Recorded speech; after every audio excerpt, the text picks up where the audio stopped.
There we go. Hello, everyone, and welcome to This Week in Hospitality Marketing. I'm sure the microphone's closer. Live show number 280. With us is actually going to be awesome.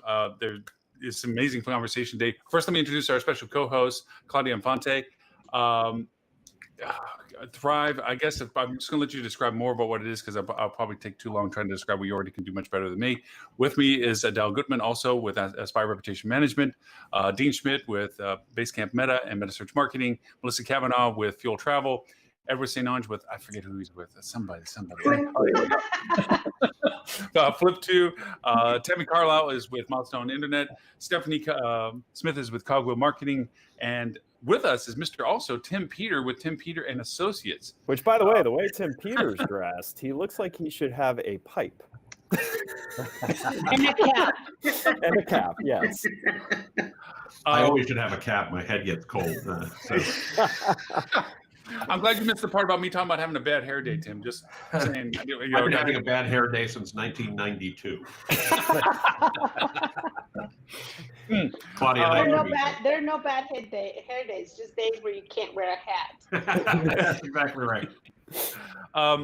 So with this, to me, is a very special edition of the show, and one that is near and dear to all of our hearts, really, because we've been bringing it up in conversation and dialogue with our show repetitively since it's beginning to really have the impact that it has had, and that is women in hospitality.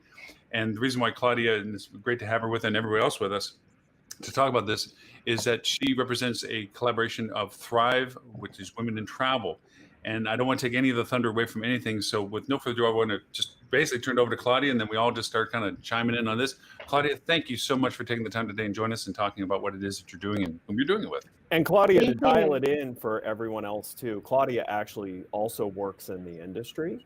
So Claudia, it would be great for you to kind of kick off with, what do you do and why are you volunteering to be part of this great organization? Thank you. Thank you for having me. I appreciate how much time you guys have invested in this show, and I really, really are very, very grateful that you guys have allowed us to have this window. For those of you who don't know me, there's a few people who may not know who I am. I am Claudia Infante. I have been in the travel industry for 24 years now. I started when I was 4, and I've been thriving since. But I started actually in reservation services and technology with a company called Lexington Services, which is where I met Dean Schmidt when he moved from Nebraska to Texas. Way back in the day. Yes, indeed. We actually shared offices for a while. So back in the day, I used to do that. And then I kind of moved on to operations, revenue management, reservations, just in general, guest services.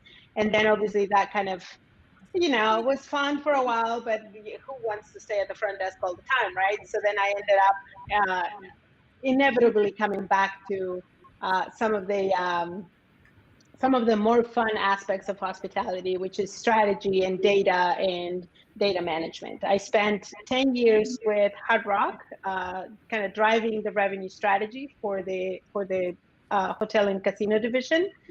And 3 years ago, the organization moved their offices down to South Florida, which I had already lived there for a while, so I didn't want to go back. And I kind of changed to Margaritaville, which is a, again, up and coming young brand in hospitality that is making a lot of noise and a lot of waves. And in the same fashion, I'm taking care of revenue strategy in general for the brand and their data practices. So it's kind of, we're launching a new loyalty program very soon. So it's one of those things that, things start just kind of happening around me, which, it's always fun to be in the middle of. And then this year in August, as we kind of started seeing the crazy effects that COVID is having in the industry in general for all of us, right? I mean, we have seen all of our friends affected, all of the people that we have been around for 20 years. It's heartbreaking, right? It's you see all these things that are happening, and we are, I think, in a point where it's it's such a big thing, and we were just talking about big things when you guys were starting the show. It's so big that you can't solve it in one plate, right? It has to be almost done in little parts. And so these group of women that I know, and you guys probably know them too, because they're all in the industry. They're people from Expedia, from hotel groups, from just in general tech, some tech solutions. And we started kind of talking about what we could do as individuals, but as a collective, to try to minimize a little bit of the effect that COVID is having in just women career progression. We know from many studies that women are disproportionately affected by the COVID pandemic, that women are leaving the workforce, not even like not coming back, they're just leaving because their kids have to be homeschooled or they have to go virtual and they can't afford to have daycare or some sort of person coming to help, so they have to work and then they have to stay home with the kids, and it just becomes impossible to do that, right? There's just no human being that can handle all of that. So for us, the kind of the way to start something was to start a collective, start an organization, and start with an event that we're calling Day of Impact. And it is happening January 26, 27, and 28. It is mostly an initiative for women by women, but the byproduct of that, and we have all seen it, we just had a meeting last week, is we all realize and we all appreciate as women how many men have actually backed us up in our career. And we want to make sure that men are also included as part of this initiative to be able to partner up and see how we can help. Initially, obviously, women, because we see that as being the most affected group, but eventually would like to grow the initiative to be just a travel industry initiative that we can all pitch in and hopefully affect change.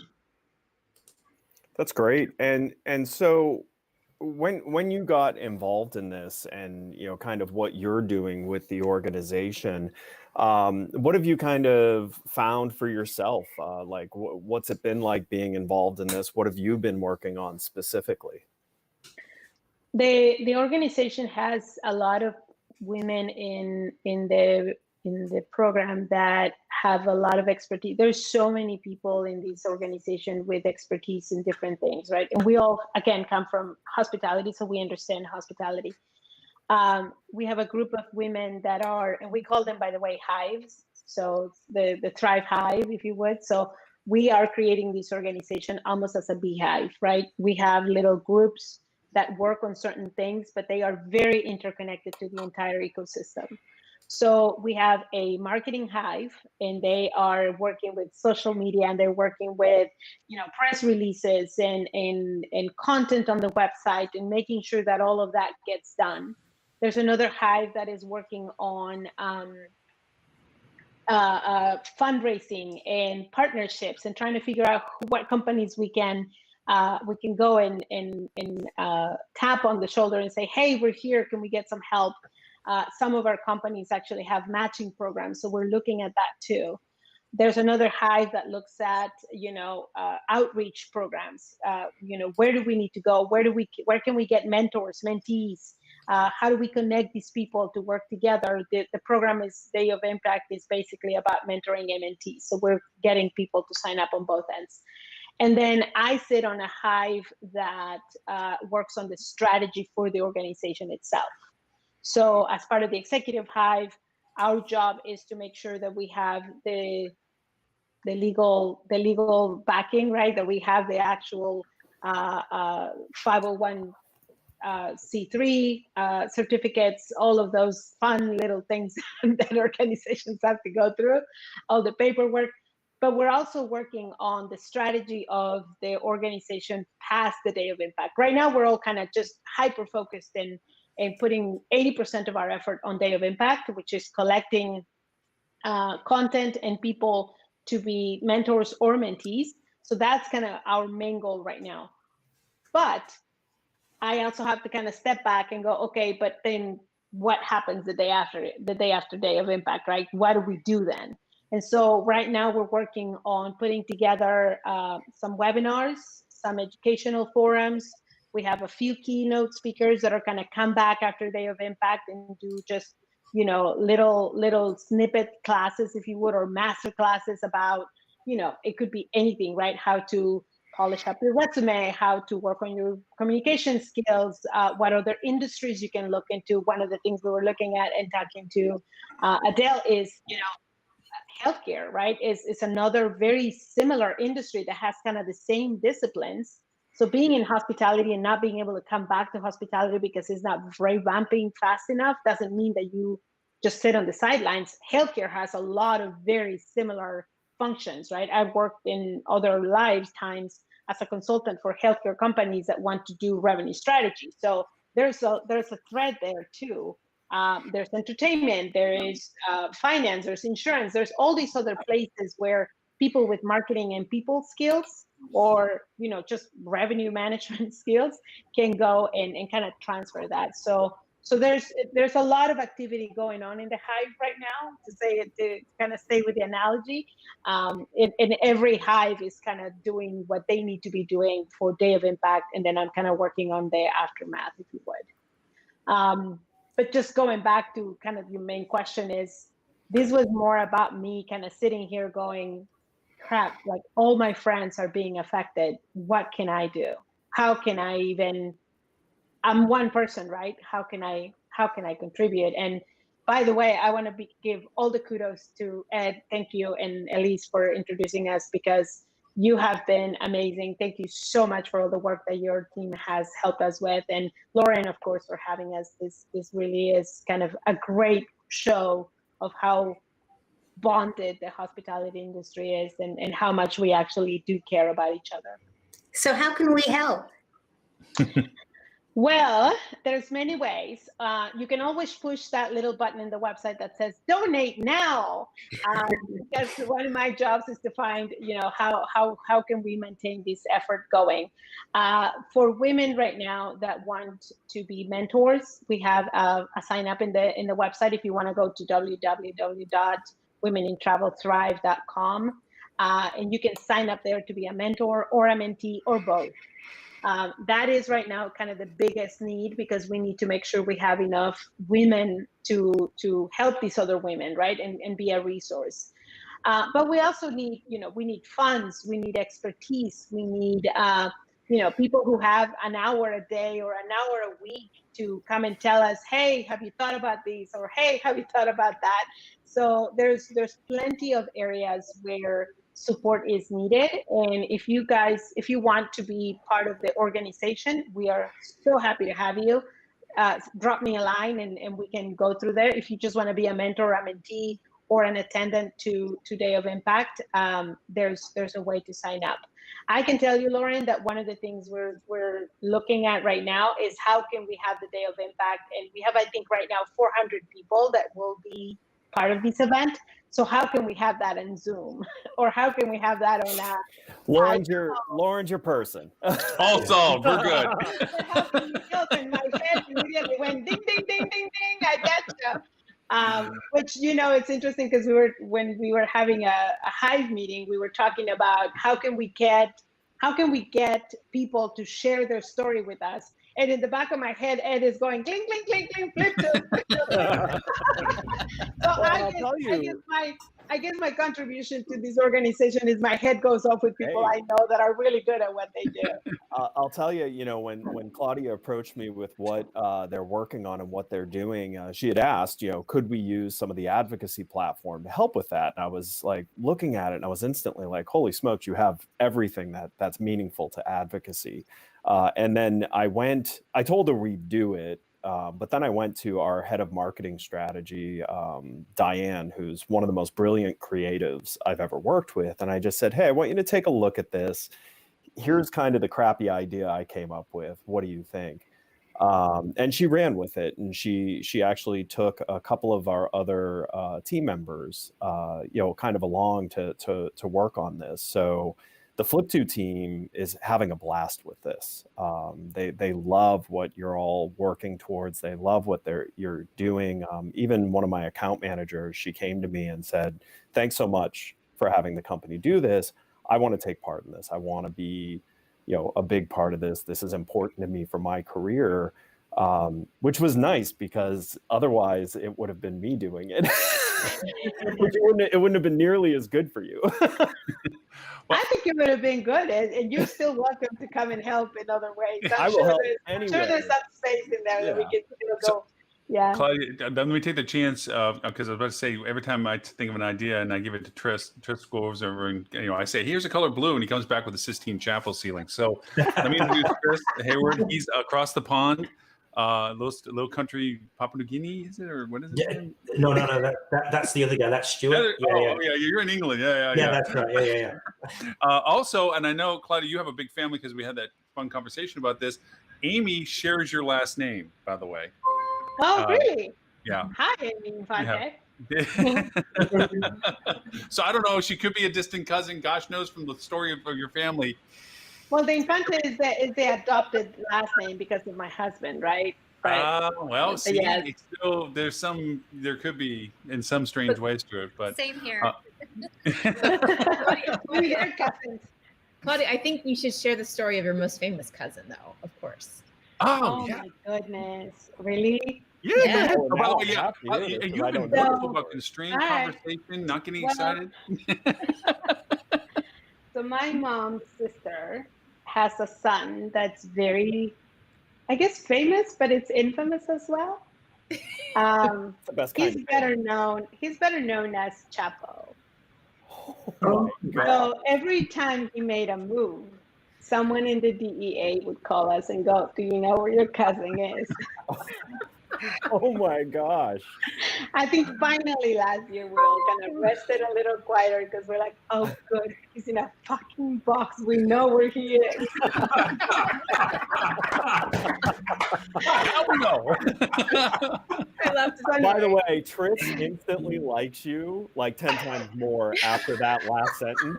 Oh yes. So I have 1,000 been times. this year with all of these COVID things happening. It's been crazy with webinars and shows and all those things, right? I did one with Infor not very long ago, or no, it wasn't with Infor, it was somebody else. But we did like a webinar show, and it was like an hour long, and I was the moderator of the thing. And after the thing went through, and we had a great show, whatever, I got like, I don't know, maybe like 30 emails from friends that were on the show and said, "Wow, you went a whole hour without dropping an F-bomb." That's what I thought. It's like, wow, she hasn't said she's been, it's not too crazy. It's like, oh, that's got to loosen up sometime here. There it is. That was the one kudos that I got, is that I went a whole hour without dropping an F-bomb. Fortunately, we have no worries, concerns, or obligations to anybody else, so we're fine. I usually put it in writing just so people know what they're facing. It's a little easier when you know. But Put it in your for those of condition you of who know contract. me, In addition you to the know. green M&Ms, there will be some language. Yeah. And be sure that you have your little bleep thing button ready. 'Cause you will need it on these things, for sure. Oh, no, I think Robert might be listening to us or not, but Robert very rarely ever uses the F-bomb. And I think, was it last week, or the week before? I forget which. He got really upset about something, and he dropped it a couple times. Something. Yeah, it was something he got real upset about, and he dropped it. I was like, good for you, Robert. Woo, okay. Wow. All right. Well, What welcome do to you the think club, about Robert. the Tom Cruise rant? Yeah. Oh, well, then there's that too. Yes, true. So I'm also going to be a little bit honest here. I invited Claudia because I'm going to call out everyone on this show that I want you to find a way to help this organization. All of us are incredibly fortunate people that have had really good careers and are well networked. So I will be personally chasing each one of you if I don't hear Claudia tell me that you've talked to them. So this was my guilting, by the way. Which, Melissa, FYI, you're on because I gave Stuart a heads up that I would prefer to guilt you than him because you had more to offer. Every time Melissa always. shows up on the show, we want Melissa. Yeah, And if you go to that the had nothing to do website, with it, so. there's a way to share your story via Flipto too. So it's a really easy, fun way to do it. And if you I know, don't see each of you on there, either sharing your own story or a story of someone that you admire and want to nominate in the industry, I will be grabbing any of the imagery I have collected of all of you over all these shows, and I will be submitting it for you. records show that there's blackmail going on. They're used to me, Claudia, so they know. Can we More than we submit want to multiple? sometimes. I'm just saying. You Yeah. can. Yes, if you want to nominate multiple people, you can go through and do multiple submissions. As many as you like. Okay. And this is meant to be a you know, kind of a celebration of women in this industry that have greatly impacted. Yes, the gift, Tim. Yes, that have greatly impacted your career. You know, I've had quite a few in my time. You know, you really can't come through this industry without having someone who really, you know, launched you and gave you the chance. And that's a really important piece. I think one of the things that we have discussed as part of the Thrive team is, for some of us who are in the industry or have been in the industry for 20 some years and have somehow scaled in the industry or escalated in the industry to get to a position where we have a as Ed said, as a well expanded network, it is somewhat easier for some of us to find a job if we get displaced or go find opportunities, right? Because we have all those connections. But if we are looking at someone who, for example, was a housekeeper for 15 years in the same hotel, and they just go from home to work and work to home, and they just go put in their, 8-10 hours a day, make their 18 rooms and make this 37 beds and go home, and they don't really have a LinkedIn or have a way to go anywhere else, that's the people that need the value of our network and kind of our influence, if you will, to put them in front of other people and say, hey, if you're hiring a housekeeper, here's a fantastic person that you can bring to your team. And I think that's where some of us, probably our contribution is more important in that area than it is in lending that voice, in lending that network, than it is sometimes even in making a big donation that is just a one-time thing and you kind of set it and forget it. Although and she walk won't away. say no to those either. You I can do a won't say no. combination. No. Yeah, make the donation and then lend us your network for sure. I You know what? wanted. Sorry. Go ahead, I'm sorry. Go ahead. I think it's so important, though, that we stop looking at people as machines that come into the hotel, do a task, and go home. I think as leadership, we should be looking at them for all their future potential and for the intelligence, the innate intelligence and creativity and passion for hospitality that they bring to the table, and try to help them see their own potential and listen, ask them what they think about things and listen to what they say, because there are a lot of really creative people and really talented people that we're just not really tapping into. It's almost like that expression, women hold up half the sky. If you're not utilizing the entire creativity and talent in your building, you're not going to reach the full potential of your company. And we should be talking to them more, and we should be pointing out to them when they're doing something really special so that they start thinking about their identity in a different way. They're smart, they're creative, they're kind, all of this. And we should encourage them to listen to podcasts if they have a dream of being getting to another place in their career. We need to be helping everyone see themselves in a different light, just an identity mindset. Yeah, and I think that's the mentoring. That's where mentoring comes in handy, right? When you have someone who can help you kind of discover what your best traits are, right? Sometimes we are a little myopic in our view of ourselves just because we're so close. And sometimes when other person tells you, "Hey, you're really good at this. Maybe you should try it," it gives us that little nudge to try and go and try something new. And I think that's where mentoring is vital. Most of us have had mentors in our careers that have helped us get where we are, and I think that's where being a mentor to someone can be of high value.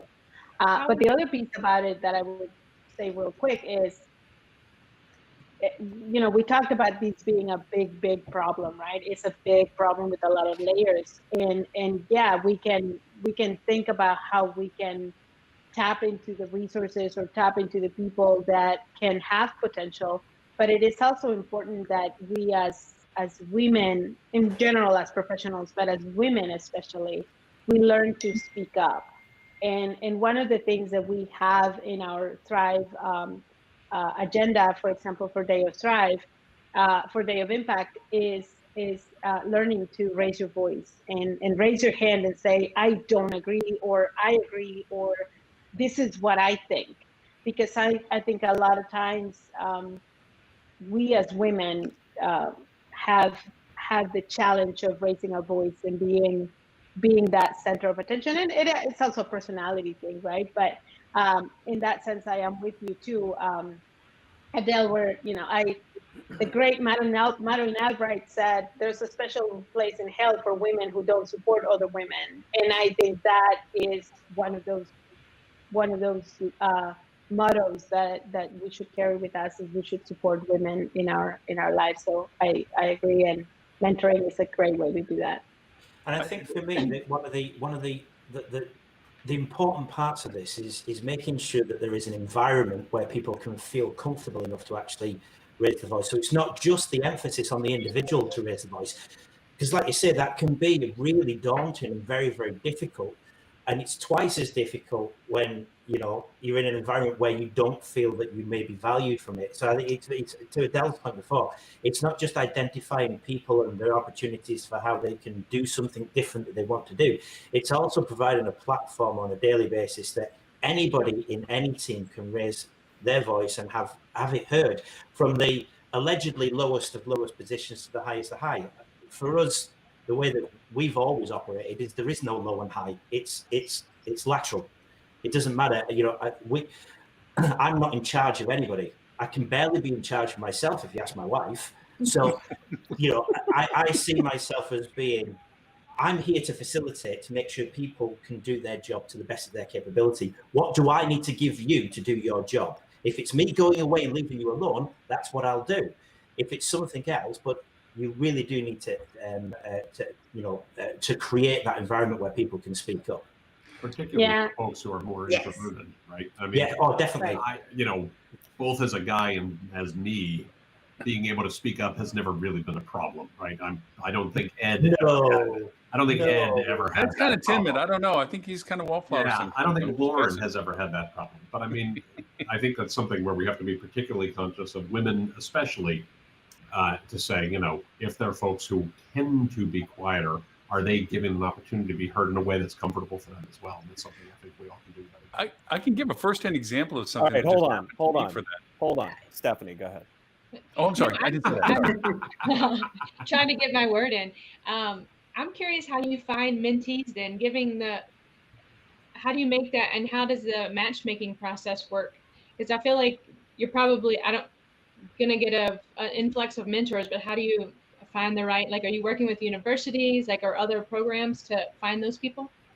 Yes. So we are using our networks through, especially the group in Expedia. So there's a big group in Expedia executives that are in this Thrive initiative, and so they have reached out to their networks in the hotel industry to expand the invitation to everyone at the line staff level. So that's where most of the mentees are coming from. And then we have a couple of people that we're working with at the University of Pennsylvania. We're working with Cornell, we're working with Michigan, we're working with UCF, we're working with Cal State, and we're working with University of Colorado, I want to say, in Denver. And so they're reaching through their management, their hospitality management programs, they're reaching out to all the students to sign up as students. So we have three ways of getting involved: mentors, mentees, and students. And so we have, right now it's kind of halfway. We have, I believe we have 106, as of yesterday, we had 169 or 70 mentors, and we have about 225 mentees that are signed up, and then about 300 students. So we have quite a few. But from a mentee, Is it free to the university? Sorry. I'm sorry? Is it free to the university? It is. It's the whole thing is facilitated for free. Yes. God, Steph, I'm sorry.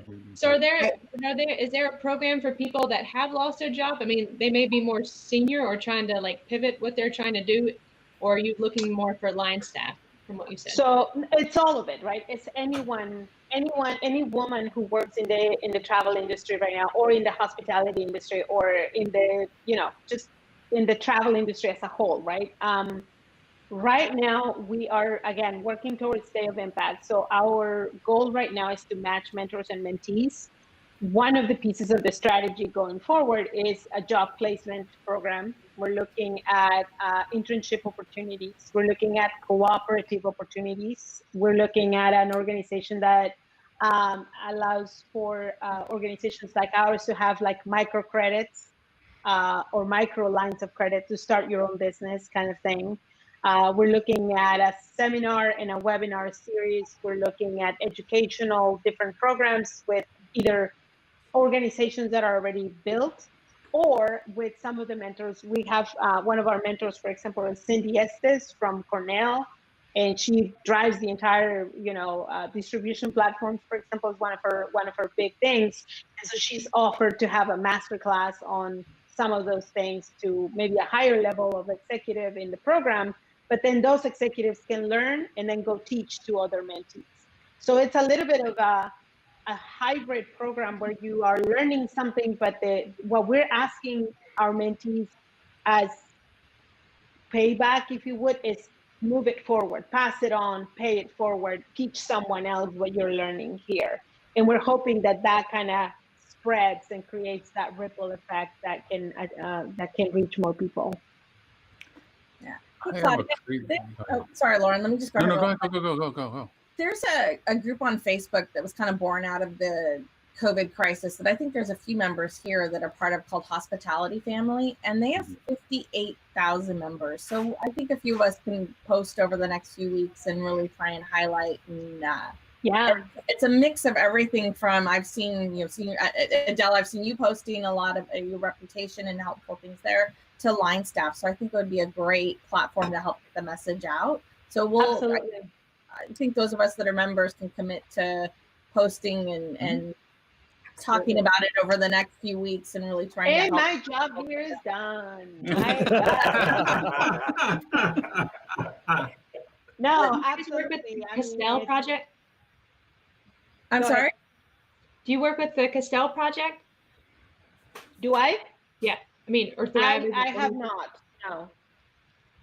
There is also, I've been asking Tracy Prigmore, who was with us earlier on a show. She has the thing. She has a deal, which is a kind of like a Shark Tank. And I'm not doing it justice in its total comprehension, but it's where women, usually college age or just around that age, are presenting real proposals to real investors for hotel projects.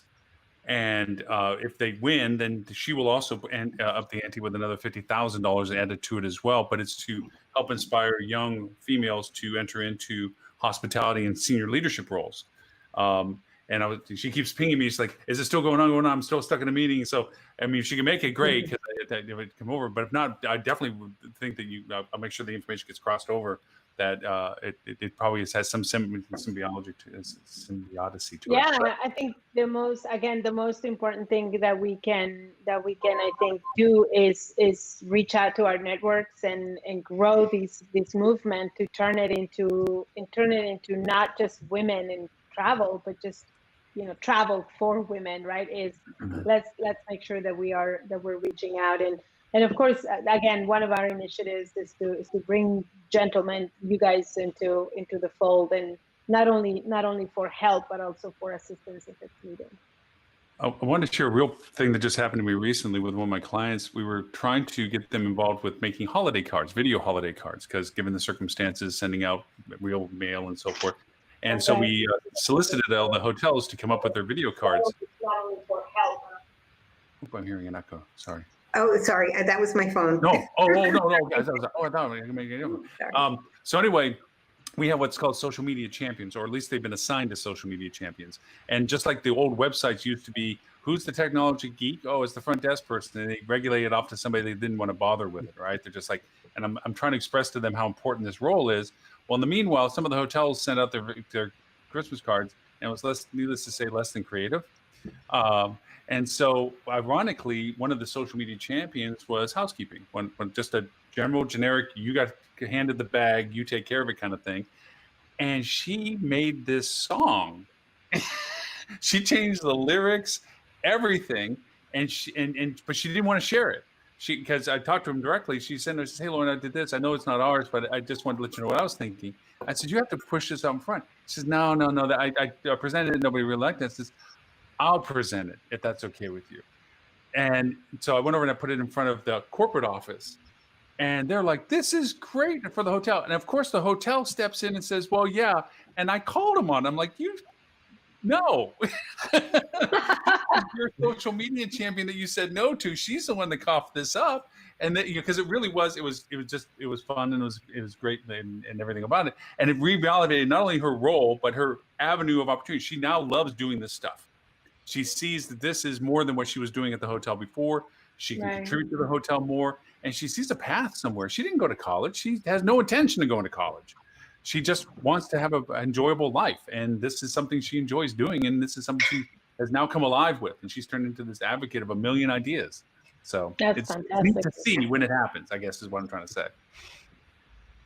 Indeed, I think there's room for a lot of ideas, and what I think is important sometimes is to be able to execute one of them, right, and kind of take it through and make it impactful. So, we're always open to ideas. I love collaborating. I think it's one of the nuggets of humanity that is the most, for me at least, the most relevant is collaboration, is understanding how other people solve the same problem I have. And so I think in that, the value that these organizations bring to our lives is not only that of perspective and kind of seeing where other people may stand on the same issue and being able to,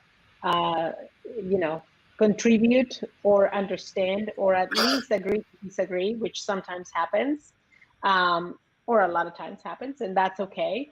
But being able to at least pull in one direction, even if we're pulling from different chords, is a way to move forward. And I think that the industry in this case needs a lot of that.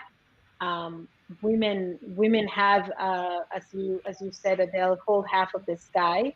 And in many cases, most of us, I know I have built my career on the shoulders of women who have helped me get here. So this is as much about them as it is about me.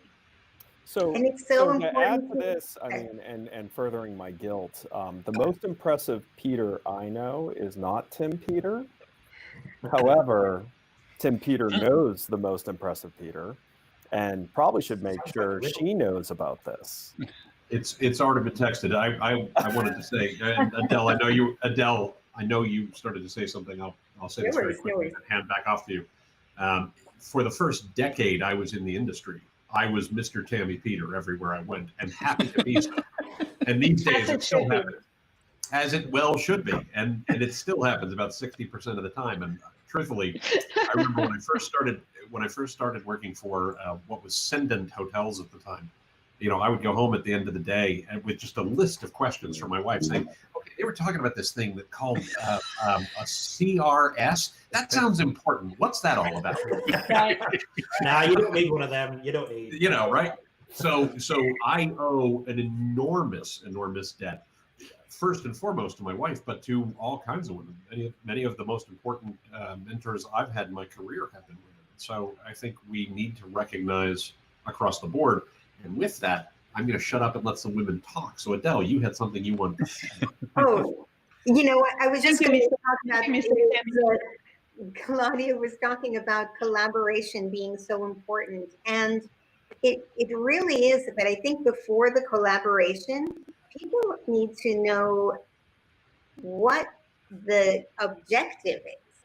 And a lot of times in the hotel business, we're not really sharing very well. Some companies do it very well, but many companies, if you ask anyone, the bellman, they don't know. So, you know, share that vision and let everybody feel like they're contributing to it, because it's soul crushing for them when they can't, when they don't feel that they're important enough or smart enough or creative enough to contribute to that. And you're missing out on such wonderful perspectives, especially, you know, diversity is a big issue right now. And it should be. I just watched the television show, a movie or something about I don't remember, the Mangrove Club or the Mangrove Nine or something like that. It happened in 1970, and you just can't believe that ever happened, and that 50 years ago we're still talking about these same issues. You know, so important to collaborate. You're always going to get a better outcome when you get more people's perspectives, and that's all I have to say. Claudia, I have a question. Yes. So you said you have 169 mentors and there were 225 mentees. Have you already paired all of the mentors that you have with a mentee? Are you in that process now? We're working, yeah. So we're working with a couple of Expedia data scientists who are helping us create the. I know they're amazing, and they're women too. So you know it's yay for us. So they're helping us with the logic on the matching piece. We have right now 3 different kind of values, I guess, that we're looking at. One is the experience of the persons that are applying both to be mentors or mentees. The second one is their availability. So if you only have 1 hour or 3 hours or 5 hours, we can only match you with someone that needs that kind of relationship, right? And then the third, I believe, is priority. So, you know, kind of where do you fall in the scale of someone who absolutely needs help because they need to get a job and they need to get a LinkedIn profile reviewed and a headshot or whatever, and then someone who may just be looking for a different way of moving their career forward, right? So there's different priorities in there. And so these ladies are helping us with that. We have, thankfully, a ton of mentors who have agreed to mentor more than one person and be a mentor for a group of people. So that is one of those things that is helping us kind of match the numbers. We also have other mentees that are not necessarily signing up for one-on-one, but they rather be part of a webinar or a seminar. So we're kind of looking at all of those things. We are actually having a matching meeting sometime in January, the first week of January, for announcements the week after, so that for Day of Impact, everybody knows who they're supposed to have. So Day of Impact is a 3-day event. The first day is keynotes and a panel. I believe there's 1 keynote and 2 panels.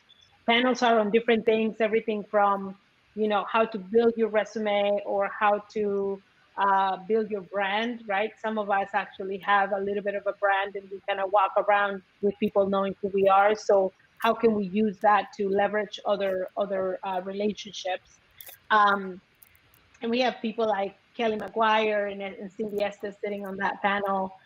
We have another panel that is going to be moderated by Marisa Marr from Expedia, who's going to talk about relationships and mentorship and keeping up with your contacts. And from a person in sales, obviously, that is a big kind of, that's how they build their careers. So that to us is kind of really important.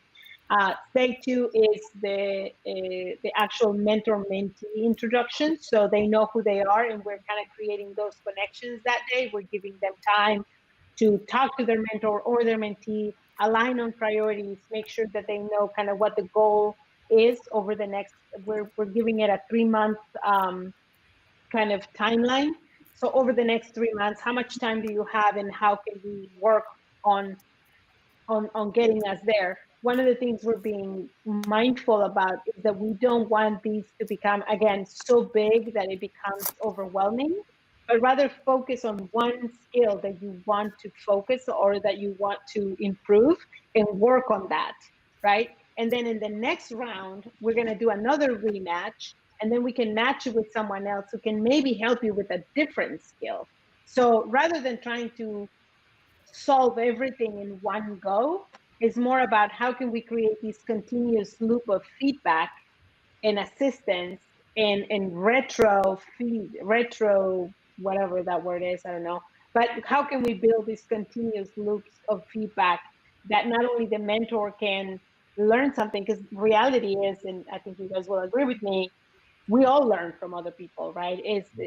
None of us are at the cusp of we have nothing left to learn, right? So we want these to become a continuous churn of people who are coming in, learning, and then teaching and learning and teaching and learning and teaching. And hopefully we get to a point where there is enough rich or enough wealth of knowledge in the group that we can even expand to another group and then expand to another group. So yes, again, the analogy is a hive, right? It kind of goes in one octagon, but then it starts kind of building these other things around it, and hopefully we can create a really big kind of honeycomb there. So Claudia, I got a question.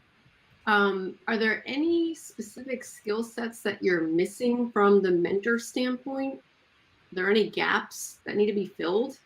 I don't know. I am not actively engaged in that process right now because I'm kind of working on another thing. I don't think we are missing. I don't think we are full anywhere. Like, we need everybody and everything, right? I know that we have a big influx of people in sales and people in revenue management, maybe because our networks are in that area. I hope that with Diane and her last name is Rodino. What's her name? Monica. And Monica coming on, we could get a little bit of an influx on tech or people in that area, or marketing. We have quite a few people in marketing as well. So yeah, we need more people like in engineering, or we need more people in sales. We have, so if you think about the hospitality industry, also you have everything and everything, right? From front desk and guest relations all the way through to data science. So kind of how do you bring all those together is a little challenging, but nonetheless, we would like to have everyone that can teach us anything. I think all of us in the Hive share a common thing, is we are all hyper learners, and we just want to learn from other people. So it's as much a self-service as it is a service to others. As a compliment to, I'm so happy that everybody showed up today. But most importantly, I would love to give a kind of a left-handed compliment to Tim, but more specifically to Tammy and Adele, because I've personally witnessed people talking over them. It's just one of these things in conferences that we haven't had the chance to be at recently, where they'll come up to Tim, and I remember this specifically to the day, and where they come to Tim to ask him a question, and he's talking to Tammy. Hi, how are you? Good to see you, so forth and so on, and asks him a question right past Tammy. I mean, didn't he really courteously even say hi? And wanted to ask a question to Tim. And Tim, in all of his eloquence, goes and says, well, you won't really want to talk to an expert about that. And they're literally saying, well, that's why I'm asking you. It's like, then you need to talk to Tammy. It was like one of these dropovers. Like in a strange way right now, we're in a crucible of opportunity, I think positively. With our industry having been decimated as much as it has been, there's a rebuild that can go on right now. And there's a chance for people to cut the BS of those who rose to a level of inadequacy for whatever they did, and for the people that actually knew what the hell they were doing the whole time. And there's these people that are in positions going, do we really want to put the figurehead back up, or do we want to put the doer back in? And this is that's why it's so awesome that you're doing it in January, why it's so awesome that hopefully the timing and the swell of it, because it might be that realization of this is the time to reconstruct the way you should build it, with the right people in the right positions that have the right capabilities, regardless of biasness and anything else that may have contributed to the lack of their ability to attain a higher level. Because we all know people that have risen to a level of inadequacy. And we all know going into any business or hotel we have, very quickly you knew who knew what they were talking about and who didn't. And I can guarantee you, just by what my personal experience is, most of the time it was the guys that didn't know too much what was going on, or they were in a position that they shouldn't probably have qualified for. And the real doer was somebody that wasn't given that opportunity, and he was usually female or ethnically based, or something that prohibited them from being truly considered for the role that they should have been doing or qualified to do. And now maybe it's our chance to kind of make good in a lot of ways. So I'm optimistic in that sense.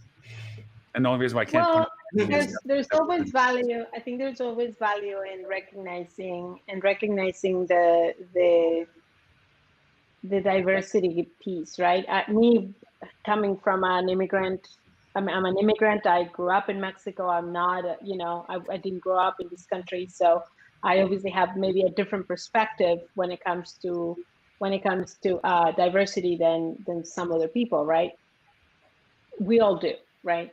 I think ultimately, though, there is for me at least, there is a balance between the leadership decisions and people who make decisions on organizations and kind of how they shape their people and how they raise their people, right, to be what they need to be to reach their potential. All of that is cultural, and it comes as part of the leadership. The leadership has to have that kind of DNA in them that they want to raise people up. Me being an immigrant and coming to this country to find opportunities also, though, goes to show that diversity is just a word that's sometimes put on top of things to give ourselves excuses not to do something. And I am a big proponent of the personal effort that it takes and the personal work that it takes to get to where you want to go. Yes, there's always going to be people who say no to you. There's always going to be people who discriminate or treat you differently. I am a victim of it, and I cannot tell you how many times I have been followed in a store or talked over or basically told to shut up and move, right? That's fine. You have a different perspective than I do, and that's okay. But I'm going to show you what I can do. And I'm going to work on my own thing, right? I can't change the way you think about me. And I don't care what you do. But I'm going to work on me, and I'm going to show you what I can do. And what that does, in my opinion, is it puts the control back in me. I control what happens in my career. I speak up. I raise my hand, and I say what I think. If you fire me after that, fine. I'm going to go and make tacos. I'm really good at that, and I can do that all day long. And I'm never going to be without a job because I'm Mexican. I can sit outside of a parking lot at Home Depot and go get a job that day. It's not a problem.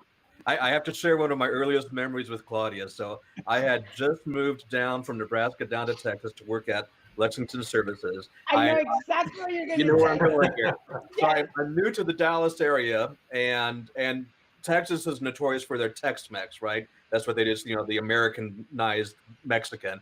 And I remember going to Claudia. I had met her. I knew her for like a week at that point. I said, where's a great Mexican restaurant in Dallas area? And without any hesitation, without batting an eye, instantly comes back with a response, my house. I have yet to take you up on that, though. I just listening to you talk, Claudia, and this is what I've always liked about you is you are unapologetically you, and you're comfortable in who you are. Yeah. But I think about the poor idiot that tried to speak over you. I can only imagine how badly that goes for them. Well, in all fairness, that was years ago, right? When I was still kind of learning my ways. Let's just say it, right? But I think there's lessons in everything that happens to us, good or bad, and I think sometimes, and I'm sure you guys will agree that our negative experiences usually draw the most winnings at the end of the day, right? Because we do learn what to do and what not to do, right? I have put my foot in my mouth more times than I can count, right? I have said crazy stuff that sometimes I go back and I'm like, what the was I thinking? That's me every Friday after this show. Today is probably one of those days that I'm gonna go, oh my God, I totally did a disservice to this organization by just, putting myself out there. But at the same time, I realized that, we go through this life, and I'm gonna get a little philosophical here. I hope you guys have enough tequila left in your glasses. I'll post at this. But but we go through this life and we spend a third, if not more, of our lives with these people, with you guys. I spend more time with people at work than sometimes I spend with my kids and my husband and my loved ones. And those are people that I actually love. I would give my life for them. So the only way that I can justify to myself spending this much time in this industry with these people is by being absolutely honest about how I feel, what I think, and what I think should be done. Because every time I walk away from a table, having given up on my opinion or having given up on something that I truly believed in that needed to be done, and I didn't say anything about it, every time I do that, I just wasted an hour of my life that I don't get with my kids. And to me, that's all I have is time. I don't really have a lot of money, and I don't care to have money. I don't really have possessions, and I don't care to have possessions. All I have and own truly is my time, and how and who do I spend it with. And so if anything else is erased from this show today, let's use our time valuably for us, fulfill our own sense of purpose with the time and how we're spending it. And that's all I try to do. I'm the choir on that one. I'm wearing the wardrobe on that one because that's the same thing. It's like, at least you knew I was telling you the truth. And if I got fired for it, at least you know I walked out the door telling you what I knew. Well, I know exactly where you stand, right? It's just I will. My only rule is you will always know where you stand with me, and I will never say something about you that I don't say in front of your face. So, You'll fit in well with this show then. I thought so. That's our Friday afternoon right there. Yeah, absolutely. All too often it's like, no, you really aren't wearing clothes. It's true. You're the emperor doesn't have clothes. And I am very grateful. Hey, let's do a bottom check. Did you hear about that whole thing with they're doing bottom checks now? Is that where you have to stand up in a Zoom meeting to prove that you're wearing pants? Yeah, let's not do that right now. From this activity today. Apparently, after the whole tubing thing, there's now a bottoms check. So, Well, to be fair, I'm not wearing bottoms, but this sweater goes all the way to the floor. You're like little Cindy Lou Who. Exactly. Well, okay.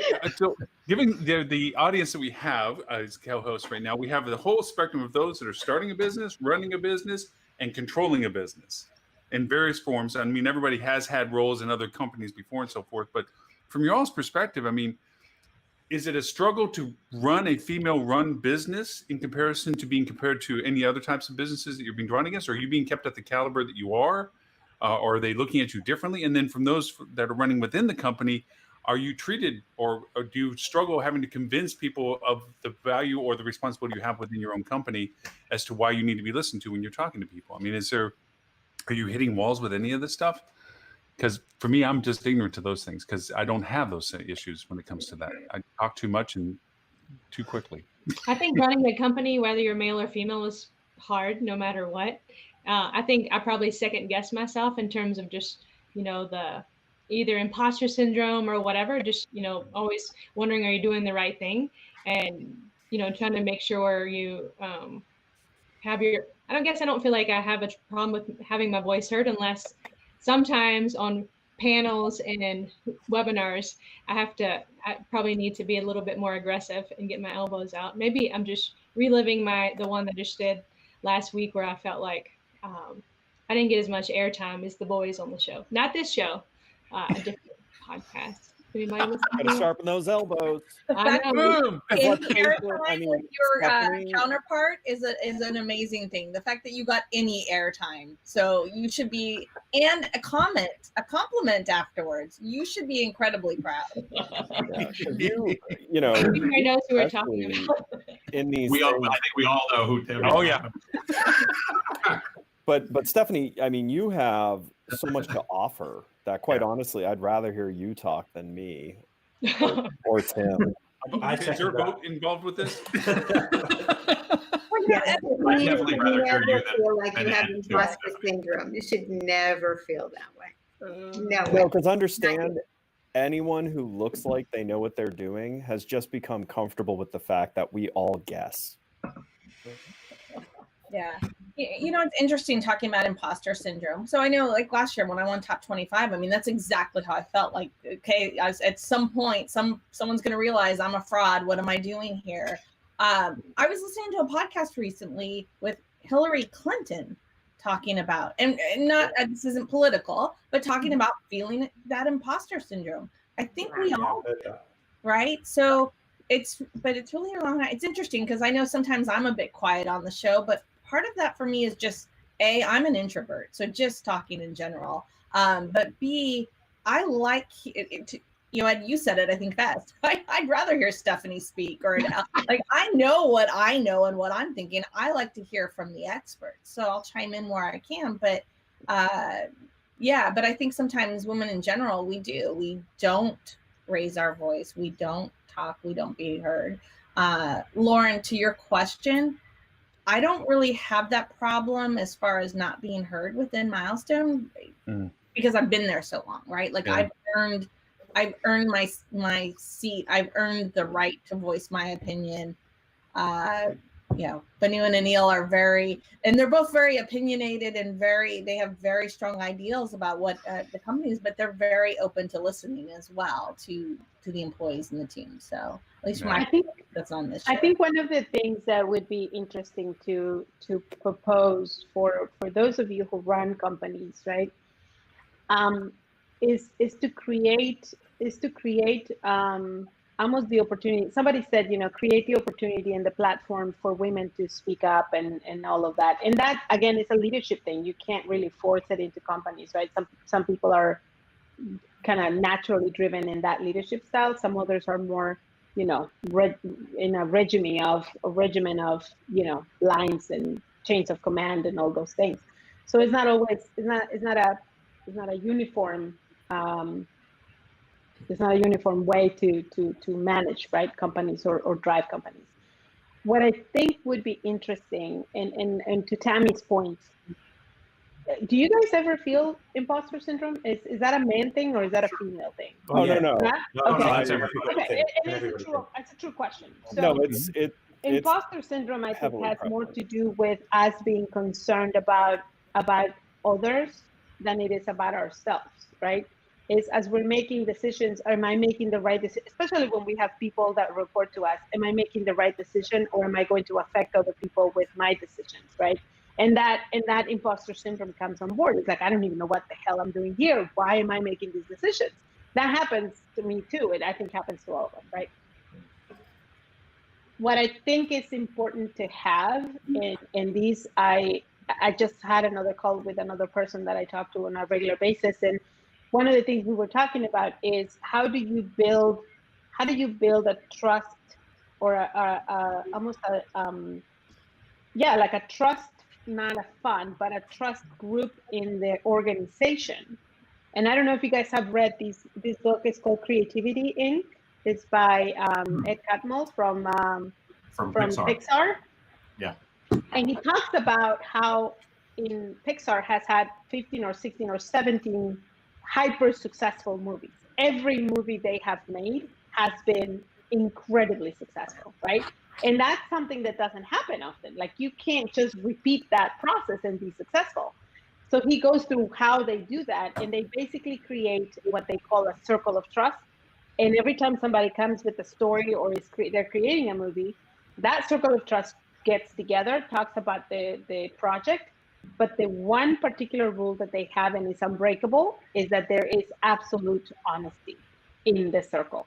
And no one is getting hurt, and it's not personal.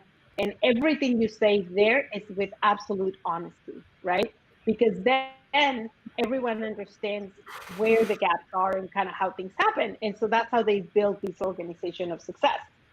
I take that as, where can we build a cone of silence almost, where you can get in with one person or two people and be forward enough and honest, but also use that as a bouncing board, like as a bounce, as a soundboard, is one thing that I think we all need.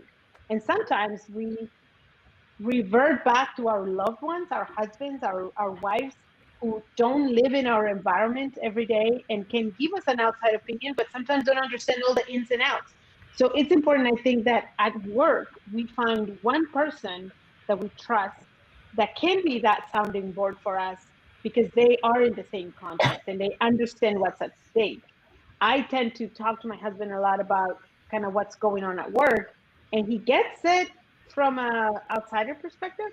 But if I ask him for his opinion, he's like, the fuck I know. I don't know what you're talking about. Like, I'm just saying yes because we're having dinner and you're telling me all these things. And saying no is bad. But I'm like, I don't know. So, Claudia, I think you're so right. Well, that's what the show is for us. One That's thing, community right? therapy for us. Yeah. But that's also one thing I'll say to everyone is, never be afraid to ask someone to be that for you. I do it all the time. Many of you have gotten phone calls from me where I'm like, okay, I just need to talk this through, and I just want to hear what you think. Well, and it doesn't have to be just one person too, No, because you know the strengths of some people, right? And I would not have thought of anyone better to soundboard the whole advocacy thing than Ed, because I'm like, he'll get what I'm trying to do. He'll get what I see. Let me call him, right? And so that's I think something we all can do in understanding who we have in our network that we can reach out to, and just be vulnerable and say, that's the thing is, we all hate showing vulnerability and just saying, hey, I need help, or hey, I'm stuck, I don't know what to do here, or just simply, hey, I'm sad. I really need support today. Like, cheer me up. Tell me a fucking joke, because I am about to cry right now. And so, but it is one of those things where it's helpful to have those folks, the board of advisors, and people who are willing to say, what do you need right now? Do you want me to tell you what you're doing wrong, or do you want me to say, oh, honey, it's okay, and give you a hug? And having somebody who's willing to step into that role, and people who are willing to step into those. Tim, bring it in. And there are times where it's like, give Tim a hug. Bring it in, Tim. Come on, Tim, bring it in. And there are times Tim needs a hug, right? And Tim's wearing his hugging sweater right now. He is. That's right. He's wearing his hugging sweater right now. I think you have to have that team of support, regardless of what you do. If you're a company founder, if you are an employee, who is your board of advisors that you can go to? And actually, as a founder, or give you a kick in the pants, or give you a shoulder to cry. As a founder, you need it badly, because it's very lonely. Because there are things you can't go to team members with because it affects them, and so you do need to develop these groups of people that you can go to. Otherwise, you will crash and burn. You will emotionally destroy yourself. And you need to have that person that you can call and know that they'll give you the time and give you, really the truth. Because quite honestly, especially as a founder, more often than not, the thing you need the most is the truth. I do think, though, the vulnerability thing that you mentioned there, Claudia, as well. Obviously, we're talking about this personal confidant, someone that you can speak to. I've been very fortunate that everything I've done has been done in partnership with my my co-founder Ben. So we've naturally had this relationship for 15 years now. So it's quite unusual for us. But one of the things that I've found very difficult, and he's educated me throughout this, is showing vulnerability to the rest of the team. Even though you're in a position of responsibility, by actually saying, I don't have the answer here. I know you're all looking at me, but I don't have the answer here. Can we work through this together? Has such a huge impact upon, engaging the team, getting other people's opinions. Sometimes it's just simply saying that, I don't know, what do you think? Even if I do have an opinion, and Ben has done this absolutely brilliantly, and I'm just been copying it, but literally saying, what is your opinion? Even if I know I've got an opinion, I've got a way I want it to happen, quite happy to say, you do it, and and you come up with the idea. It's yours. You own it. You're then involved with. I'll add one layer to that too. I've found it very successful with my clients to admit when I don't know or I'm wrong. Yeah. There's nothing worse than acting or pulling out some BS to try to cover the fact that you didn't know what you said or you did something wrong, and to pop up and go, you know what? That is wrong, but we're going to fix it. Please know we will, and we will. And the most important part is we're not going to repeat this the way it happened again. Okay? We learned screw it up in a new weird way. Step in that direction. We're sorry.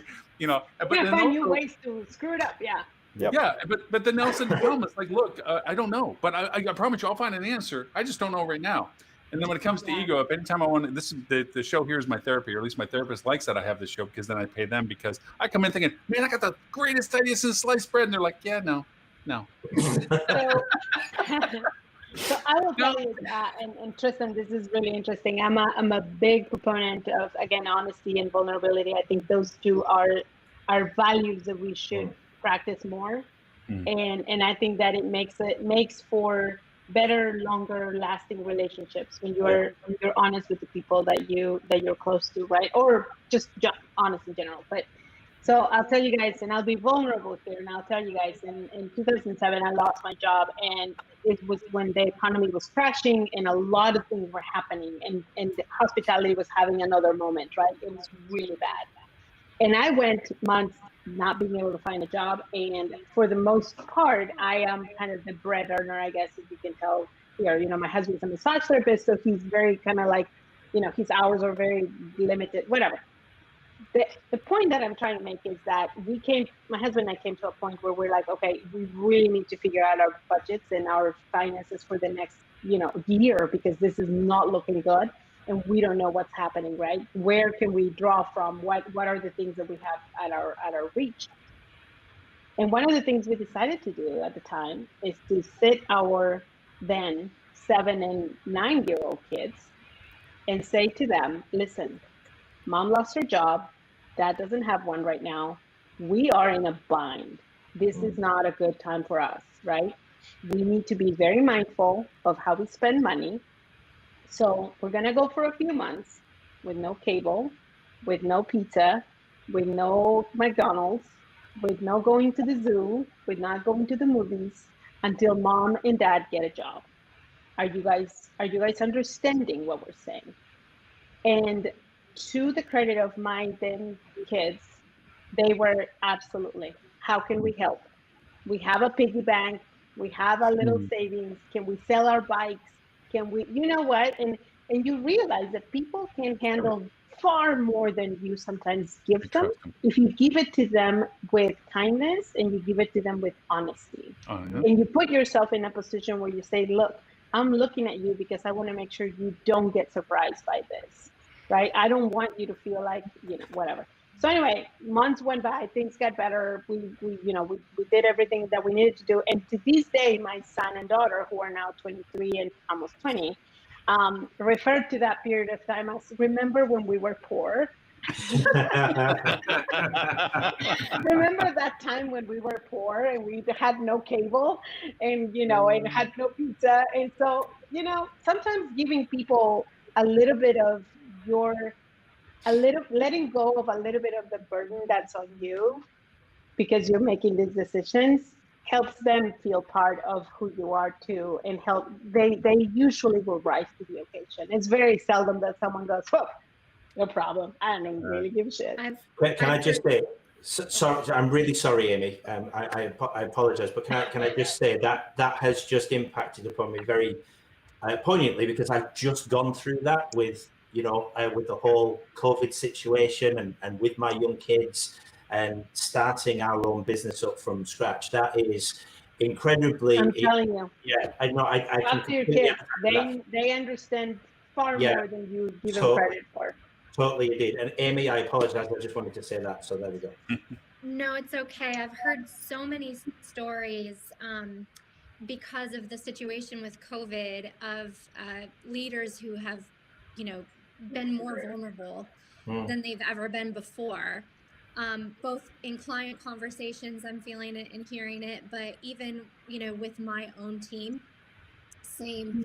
I had to be incredibly vulnerable and open with the team in March, when we didn't know what was going to happen. And I got such amazing feedback from the team. Like, they literally were like, "We got your back, Amy. We will get through this." Like, I'm almost getting teared up just thinking about it now and telling the story. Like, when you can do that with your team, when you can build that kind of a culture, it can get you through anything. And that's pretty amazing. But that's and it starts with all of us. I mean, you can be vulnerable up, and you should be vulnerable down. Absolutely. Right? So that there's that level of that's a testament to you, that, Amy, though. That really is. The team, because if they didn't buy into you, they'd be like, yeah, whatever. What the hell's she on about now? They would be. It's just a job, and it's not a team. And that for me, that says a lot about what I was mentioning before about actually having that team. If you've got people that are willing to do that, then you've already won. Well, we can talk about it because she's not here. I mean, actually, she'll know about it when she plays the show back. But Lily Mockerman, who's not with us today, I was absolutely amazed by her almost laissez-faire way of how she had changed her life through this process. She runs her own company for revenue management, then was very successful doing it and very good with it. But then all of a sudden COVID hit and so forth, and literally got thrown out of just about everything. And without missing a skip or a heartbeat, started working at Walmart hourly, whatever department she dropped.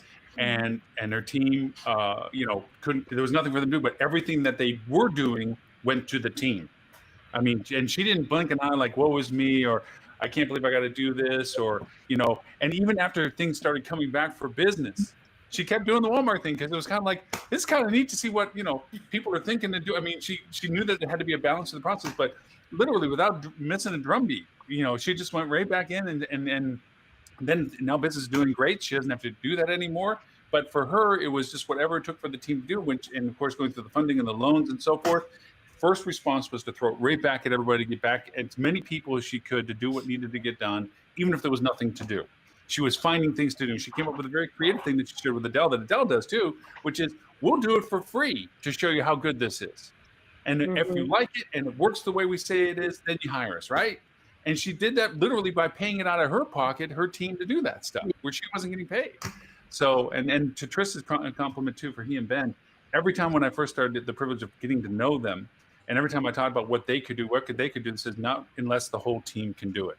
They literally, everybody that they were associated with, it had to be, how much can we get everybody to participate with this?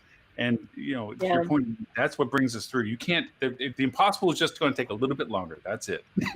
I think one of the things that we could teach our children and the new generation of students, that's one of the things that I don't think we teach enough, is that the value of us as human beings has nothing to do with the job we do or the title we hold, right? And so the more we detach ourselves from that value or that title as part of who we are and the worth that we are or we have as people, the more capable we are of going and doing crazy things, crazy adventures, new creative things, right? Because the people who love us, and I think this is a testament to all of our loved ones in our families, people who love us will love us whether we are the CEO of a company or pushing a broom in Home Depot.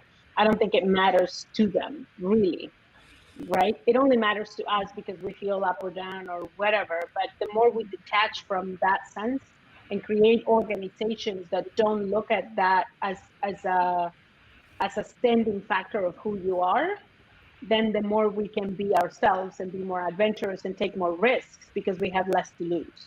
Mm-hmm. You know, we don't have a title to lose. It's like a therapy session today. I mean, so another one, Stephanie. Although I did have this flashing thought of Ed pushing a broom, because I picture him like Al Pacino in the taxi. He says, "Hey, I'm sweeping here." You know, I just picture Ed. He wouldn't be the friendly broom sweeper. Hey, listen. First 5 years of Easy Yield, I had to work at Universal Studios as they're on special events because Easy Yield couldn't pay me anything.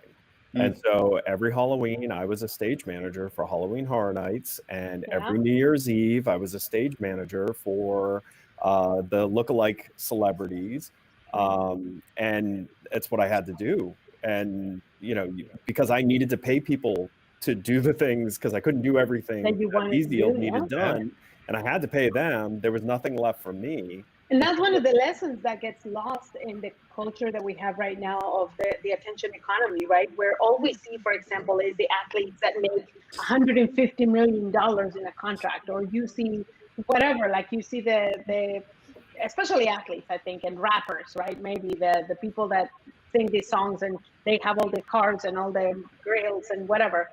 You see, yeah, well, you know what I mean.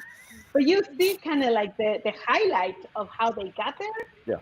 But you don't see the hours and hours and hours, especially athletes, of training and the dieting and the incredible work that has to go into getting there, right? The kids are getting a snippet through social media of, oh, well, I'm going to be a basketball player. And they think that strapping on the shoes and the $300 shoes is going to make them jump.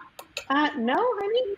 There's work to be done. You've got to get there, and that's the piece that I think we need to show more of. Is that backstory behind every overnight success is 10 to 20 years of struggle.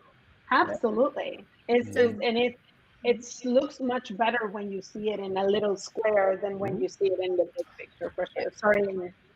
Just before this show, I was on a Zoom with the 6th grade class at my son's school.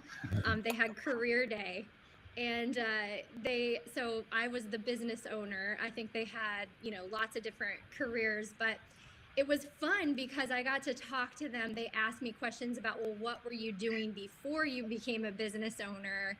And, I really poured it on. Like, you have to work hard. This is, like it takes time, but I totally agree. It's so easy to see the highlights today. So I love that. And that's I think one of the things that we are losing in this process of attention economy and the 6-second snippet of what we see, right? Is we don't have time, and we are not teaching our kids. We're not teaching our even our employees to look at what's out in the other side of that 6-second video. So it doesn't help as well with a lot of the social media now. You can actually, you can see all of these social media posts and this, that, and the other, where people are in a fancy private jet, and it's actually a staged room in the middle of somewhere else. And you're thinking, yeah, look at this person. They're all successful. They've made it. I've got it with my kids. My 13-year-old. She's on social media. She's looking at these influencers, and I'm saying, yeah, but look at this story here. It's a fake room. They've hired it. Do you remember when Instagram went down for a day or something, and there was all these memes that said, "Imagine you're an Instagram model, and then Instagram goes away." Like, where are you going to sell your protein shakes? What are you going to do?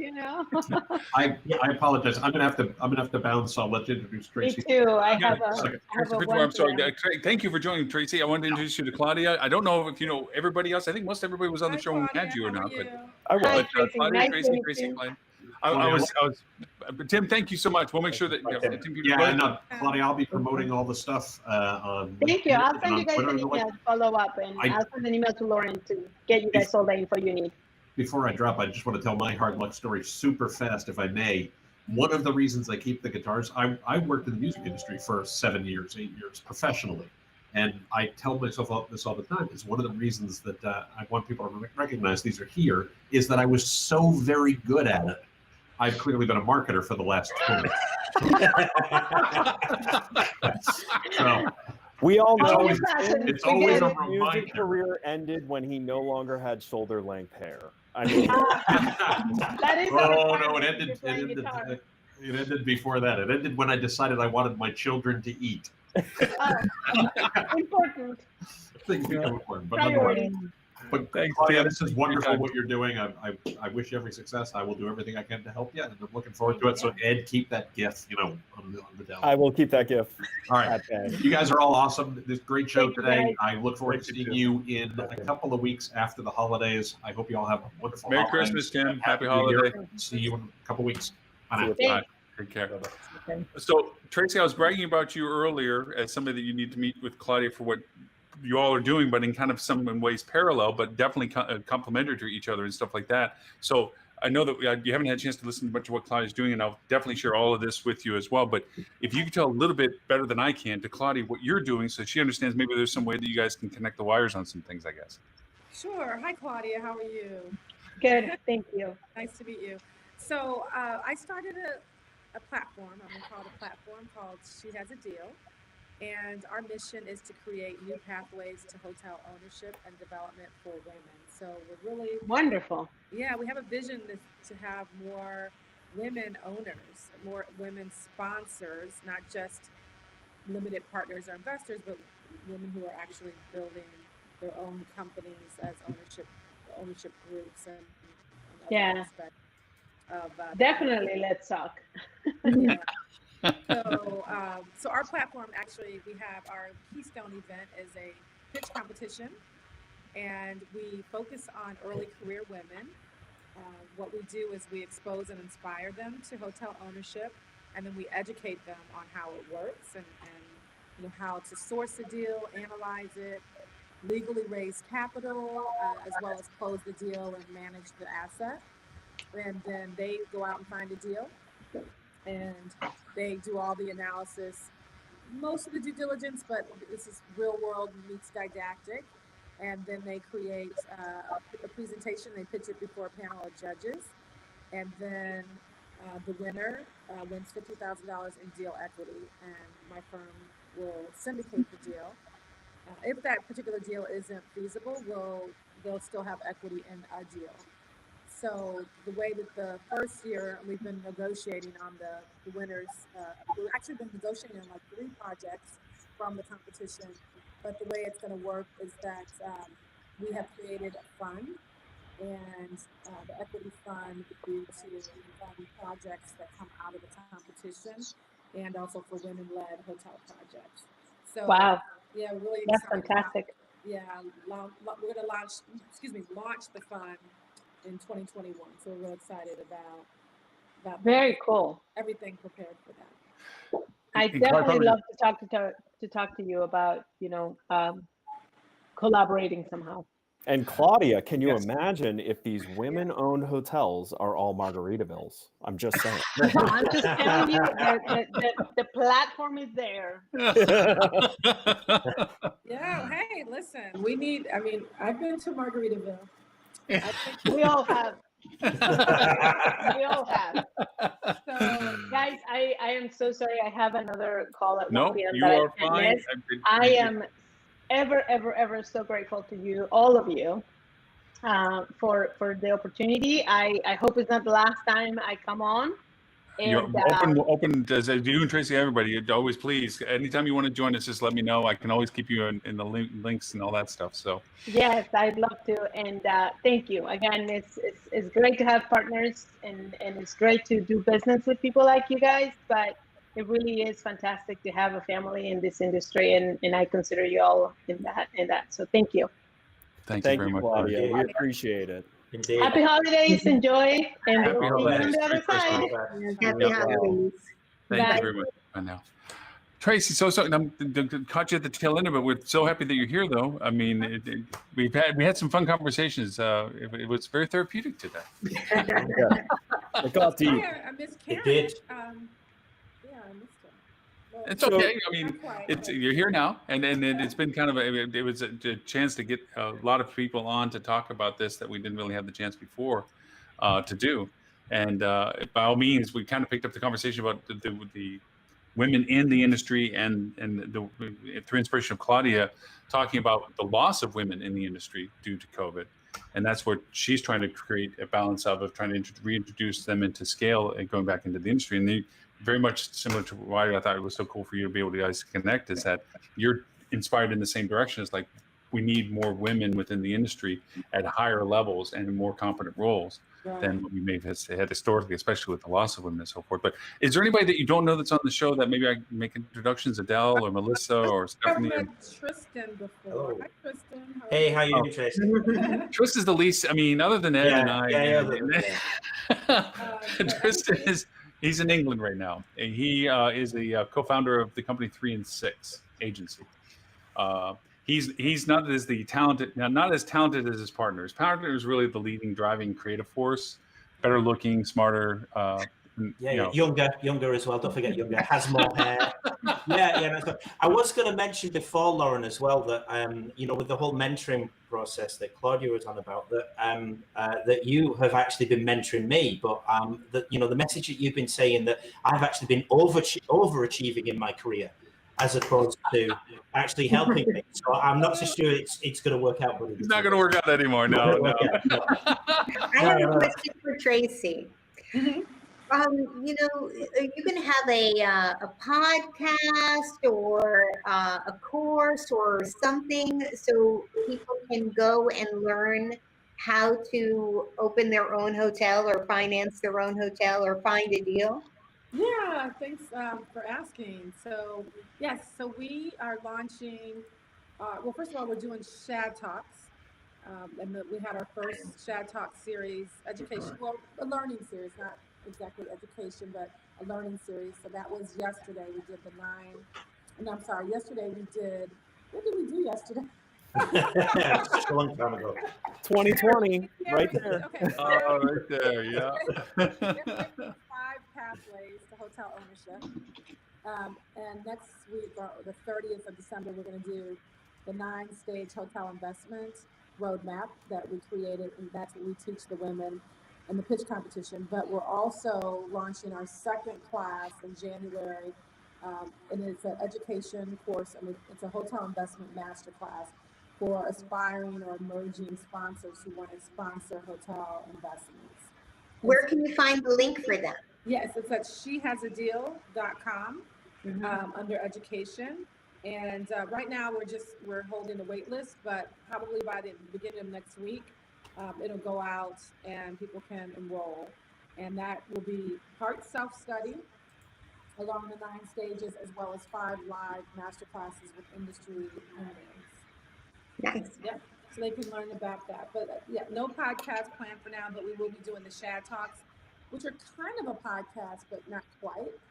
We'll probably evolve into that next year. Right now, we're trying to engage the subscribers who have expressed an interest in learning to either be a sponsor or, just a passive, but a passive limited partner investor in hotel projects. So we're guiding them through that. That sounds great. Yes. Thanks for asking. So I've been sort of rehashing my career while I'm sitting here listening to everybody else's stories. And I'm thinking of back when I was first hired at Fuel 15 years ago and sitting in client meetings surrounded by all men. I was the only female in the room in every client meeting I sat in. And now, fast forward 15 years, it is at least equal male versus female. And in many times, we're actually outnumbering the men now. And dare I say, even my golf clients are now, directors of marketing are females. Like, I'm wondering if you guys, I should say you women, if you've seen a change like that, or am I sort of the oddball out? I can definitely say HSMA meeting in 1980, the International HSMA Convention, almost all men. And, you know, look at one now. It's completely flipped. I started my career, you know, primarily in operations and specifically in food and beverage operations. And I was the only, so if you count all like assistant managers, department heads, and exec level, I was the only female operations manager in the hotel, 1,100 room hotel. So you think about there was how many, probably 40 managers, and I was the only female. And I remember when they tried to pull me over to do catering sales, and I told them, you know, this is, you know, what I think I should make. And I, you know, I've put a lot of time in this company, and they scolded me. I had two men, the GM and the other LC, that scolded me for ever bringing up salary in a conversation ever. And they were like, don't ever do that again. And, you know, I like to think that it's changed, but that wasn't, you know, it was probably only 15 years ago. And I remember it so distinctly that I was like, okay. And I never negotiated salary the same way again. I remember. You know, I worked for a European company, late 80s, early 90s, and they told me, this is a European, headquartered in Europe, not an American, said, well, of course we have to pay men more. They have to support their family. Ah, yeah. What? No. That's brilliant. That's brilliant. So I'd like to give a different perspective on this. I know our industry has challenges, but when I first had my first job in the industry, I worked for a small mom and pop online travel company. And my job was talking with hotels to get inventory. What I actually really liked about this industry is the majority of the people I dealt with was women. And it actually stuck out to me how prevalent, because it was tour and travel. Tour and travel in our industry is very heavily run by women. You know, you go to powwow, you go to all those side of the events, and I used to tell my friends, you know, who weren't working in the industry about how cool that was. And it wasn't until I got further into the industry that I saw that it was very pocketed. The industry, although it has created a lot more opportunities for women than other industries have, they've been very pocketed. But it was one of the things that stuck out to me when I was new to the industry, was at least the area I was dealing with. It was primarily women running that side of things. And I thought that was very interesting. I used to talk to my mom about it. Like, I was like, how cool is this? And so, you know, we need to break it to you know, make it even more and more prevalent. And I agree with you, Melissa, that there have been more women coming into stronger positions, especially in very heavily what were male controlled areas of the industry. And it seems like it's been the last 10 years that there's been some breakthrough in that happening. But I do think that this industry, like at least my experience coming into it, I thought this industry was great because of how many women were involved in holding the decision of what I was trying to do. And I thought that was great. I mean, and it really did stick out to me. You know what I'd love to see? I remember many years ago, a friend of mine who I worked in a hotel with, later on, she went to work in a Marriott hotel. And when she had a child, she was a sales manager, and she split the position, which was a program that Marriott was doing, where she worked Monday, Tuesday, and Wednesday, and then somebody else worked Wednesday, Thursday, and Friday. Two mothers were splitting it up. And she actually got a letter from Mr. Marriott saying, thank you. Somehow, even in your 2.5 days, produced the same revenue and productivity as a full-time person. So thank you for proving that this is a successful thing. I just wonder why we don't see more of it. I think we do see some more of it, but I wish it was a standard that was an option. I have a question for Tracy. What you're proposing doing and what your initiatives are. First off, you know how much I'm a fan of it. It also, you're taking people at a nascent level and pushing them into a role that is not traditionally something that is perceived as being something that a lot of women are participating in at this point. That they're not as actively in that level of conversation as times pass. And to Ed's point, there is people moving into that progression. It's usually been a food chain. You have to go up certain levels before you can get to a certain level like that to talk about. Do you find that there's resistance of what you're proposing as being like you're leapfrogging, or that you're stepping past what others should be doing before they get to those kind of dialogues? Or do you feel that it's being received like, my gosh, this is inspirational, this is creative, this is innovative, this is people that we have that are bringing to us something new and fresh? Are you seeing that it's a positive reception to what you're doing, or kind of like you haven't paid your dues yet to be in this conversation? No, I think there's been a positive reception. I think that time will tell in the sense of how those who have control will step up as those women are in a position to take that next step.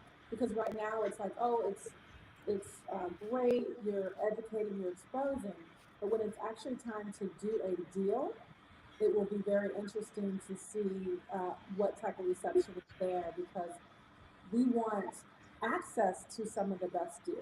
Mm-hmm. We know that there are, whether it's brand or otherwise, there are conversations that happen and different developers who are tapped, right, for certain types of projects or opportunities that exist. We want to get on that list and be on that short list. And of course, that will be the real test of the acceptance to, how open and receptive the industry is to letting women. And I only say let women in because I don't think we necessarily have to be let in, but we have to be put on the equal playing field with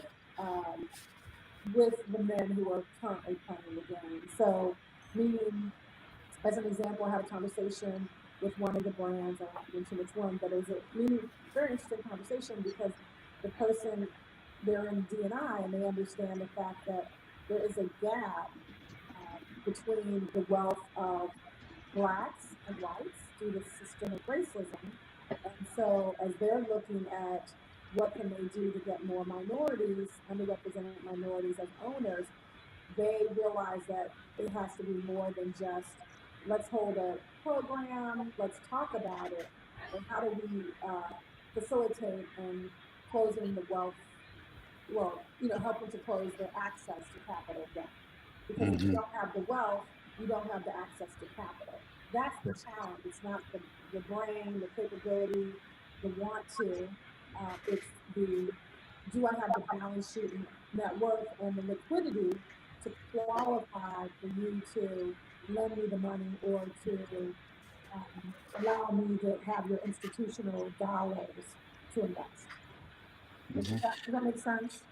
It does actually. And you bring in another layer that we didn't even touch on as much as we could have today, and that is the issues of people of color versus those that aren't, and then you add the gender into it as well. Now you're talking about layers on top of layers, and that was something we talked about with Claudia in the green room a little bit. It's like, it's not just a single thing. She said they're focusing on one thing because you might as well start somewhere and be on one thing, but there's so many aspects to this that are all contributing to the issues that they're creating. So yeah, to that end, you're right, and it is money where your mouth is. It's like, it's fun to go over and say, let's be helpful, let's be kind, let's be giving opportunity, let's let this happen. But it's not a let. It's, why don't you make the playing field equal? Why don't you allow the opportunities to be fair to those that have the opportunity, that they should have the opportunity, and not base it upon who's bringing the message? And I think the big part of that is we need to have more diversity, more women at the very top of that tree. At the moment, I don't think there are enough women CEOs, certainly from what I'm reading and what I understand. I think the breakdown is still heavily in favor of men. You know, I genuinely believe that there should be a more equal balance between that. I really do. I've got 2 girls. I would love to see them walking into a society where they could be, you know, valued for what they can actually achieve, not because of their gender or any other background, religious belief, whatever it is.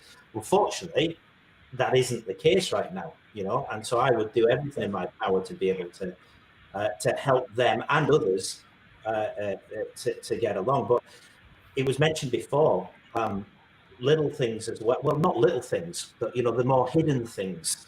You know, you can see whether someone's male or female and what their position is, but the pay inequality, that really annoys me.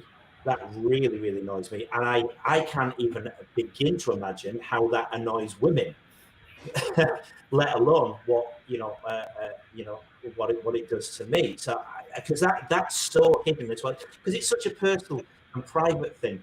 Because businesses have made it such a personal private thing. They've made it taboo, which it really shouldn't be. The power is actually with the workforce, because if you actually talk about it more, you suddenly think, oh, hang on a second, I'm doing exactly the same job as you and you're getting paid X amount more. Why is that? All right, maybe you've got more service than me. You know, you've been working in this position.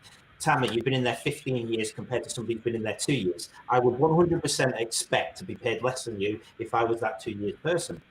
But I would not expect to be paid less than you because I was a different gender at all. And that really gets on my goat. Sorry. And it happens so much. I mean, you bring back a point that I almost lost my job before I started it. And when I transitioned out of one group to another, we were going to move up a woman to a supervisory role. And she had to go through hoops that I had never heard have to go through before. Does she present well? Maybe she dress up better. Maybe she change her hair. Where are you talking? Now, we never talk about guys like that. I never get told to cut my hair. Well, maybe. Hey, Lauren. Lauren, since you opened the door, cut your hair. Yeah, thank you. Well, yeah, true. But and could you comb it for once? But then the other was is that when they said, "Well, we weren't offering the salary," and it was lower than the position that was being replaced, and I about literally lost my job before I even started because I'm like, "This is freaking bullshit." She's more than qualified for the person that was she's replacing, and you're trying to lowball her for what reason? Well, it's a starting position. No, it's not. This is the salary for that position. Why are you even trying that? Why? What's the bullshit? You know. So there's a perception issue as well. So especially when you get to women in higher positions who've managed to work their way up there is very definitely a perception issue, whether it's conscious or subconscious. And I had it pointed out to me at a very early age that, you know, obviously the way that you act and the way you think about people are 2 different things, but they very much influence each other. And so if you've got a man in charge who's the CEO and he's a real hard ass, you know, he will tell you off. He doesn't take any shit or anything like that. That's what he's seen as. A perception is he's a hard ass. You have a lady in that position, they're not seen as a hard ass. It's virtually impossible for a lady to be seen as a hard ass in that position. She's called a bitch. That's the word we weren't going to say. I was actually, I'll be honest with you, Stephanie, the whole time I was sitting here going, I hope Tris doesn't say this. No, I'm not going to say that. No, absolutely not. I wouldn't do, because I don't believe it. I genuinely don't believe it. I think, yes, you know, different personalities can come across differently, but I've never understood that whole mentality, you know, based on gender. You're seen differently for doing the same bloody thing. Genuinely, I've been there. I bet you have. Okay, we still have to evolve our society to one where it's not about the gender, the race, or the age. Hey, by the way, some of us on the show are getting kind of old, right? Any of those things.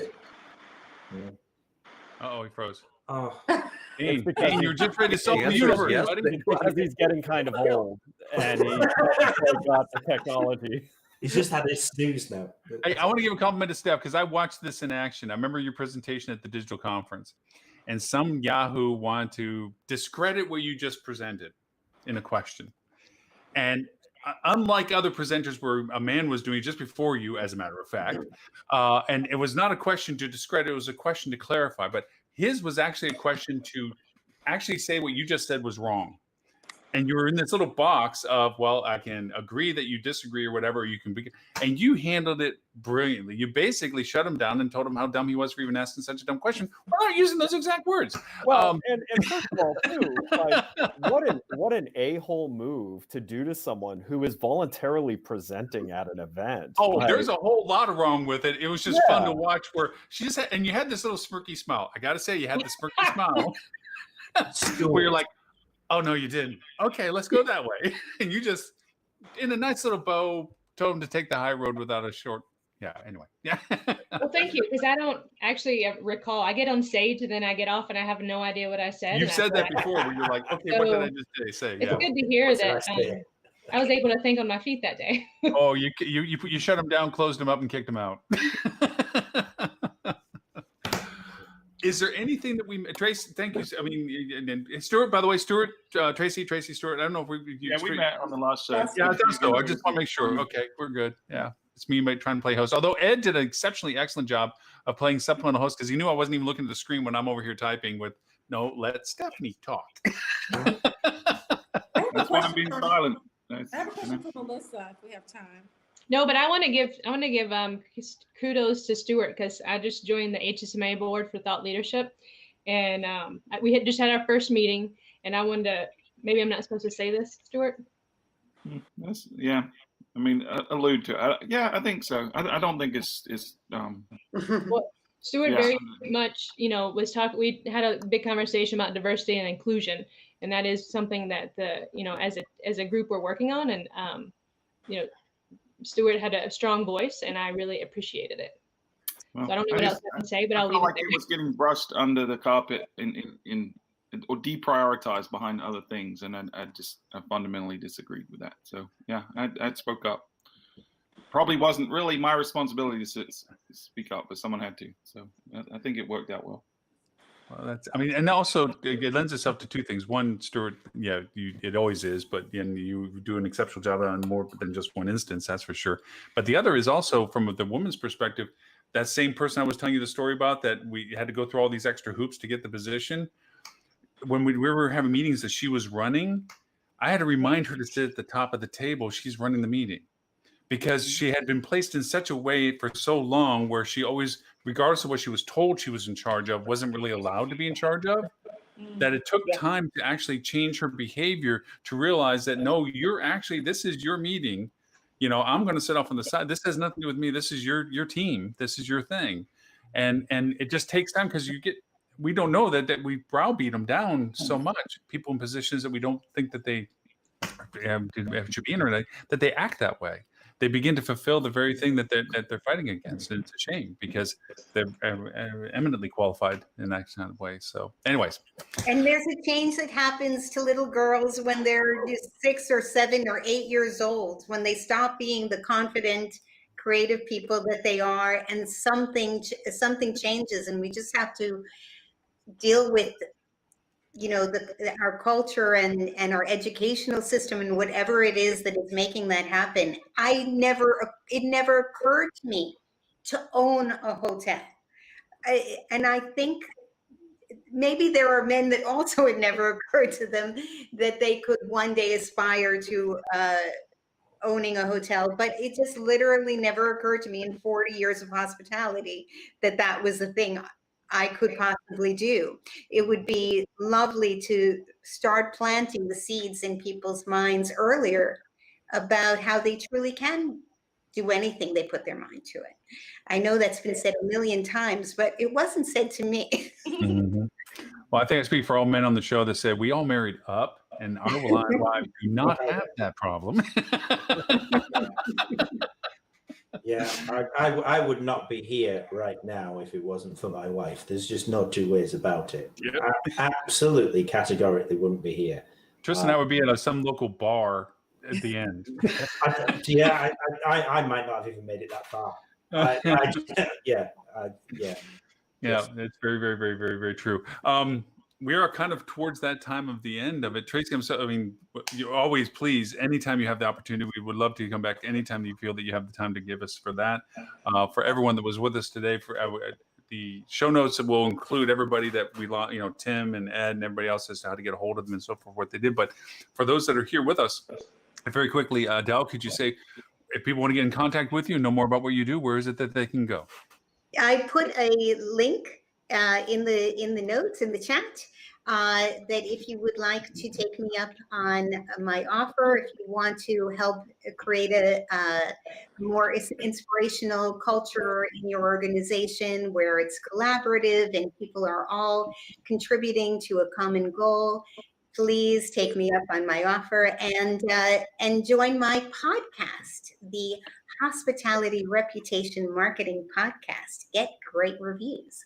I have already a few up. I think Lauren's going to post one up in the next few days, and I have some great ones running for January as well. So please join me.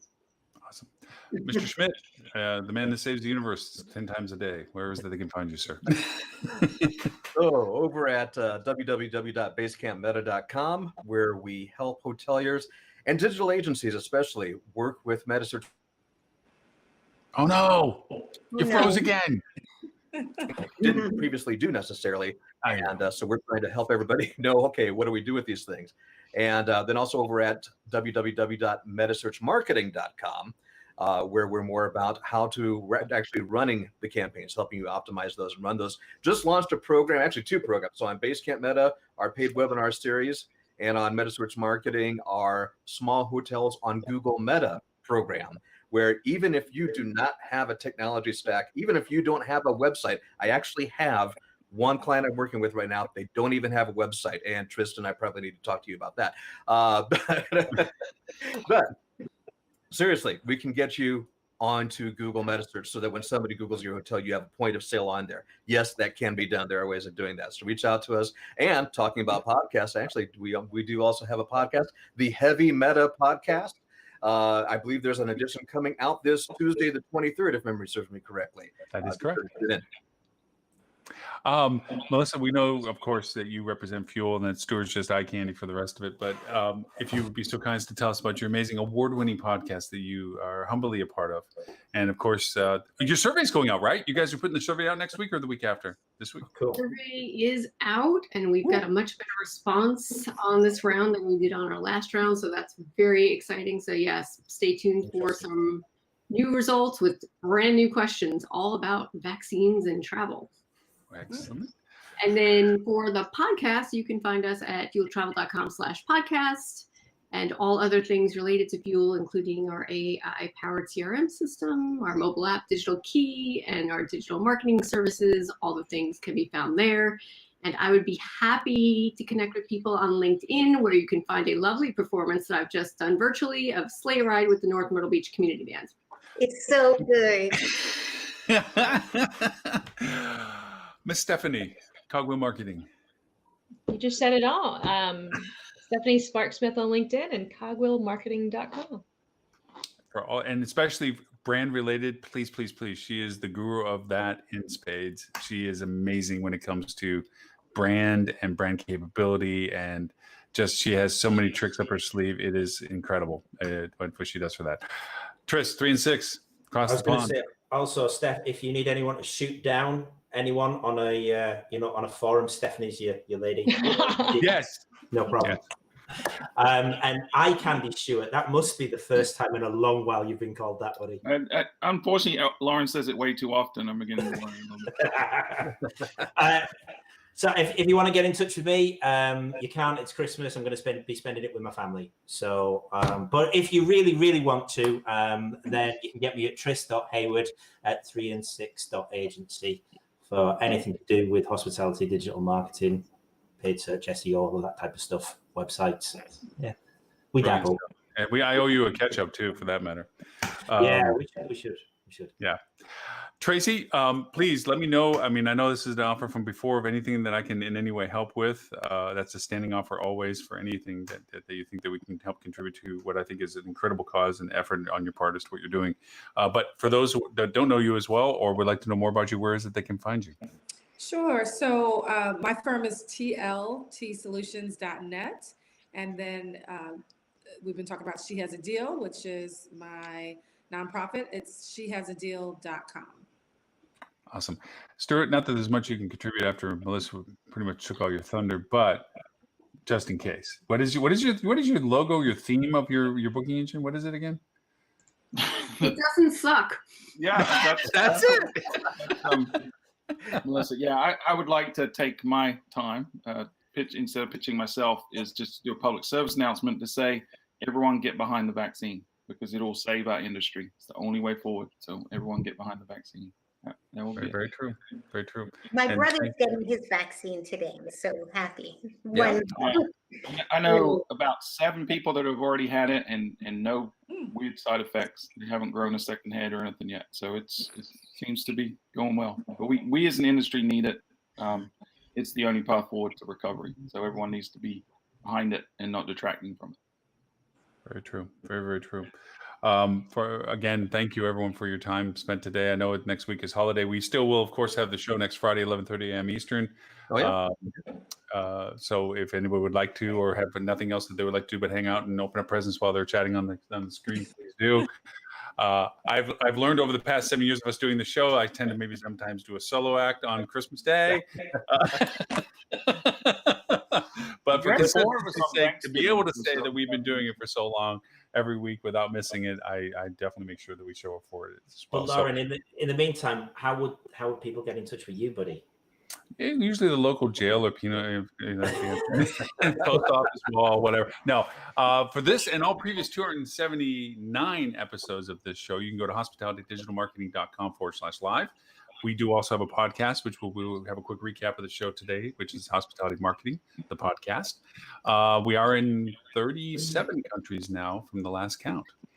And we still do translate in 11 languages. And so all good news for that.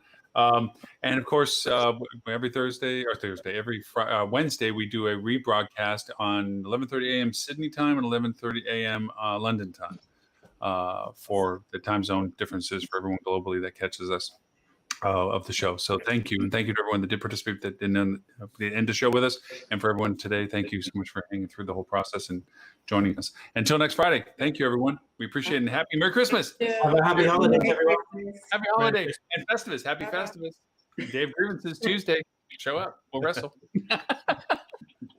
Bye, everybody. Cheers. Bye, guys. Bye.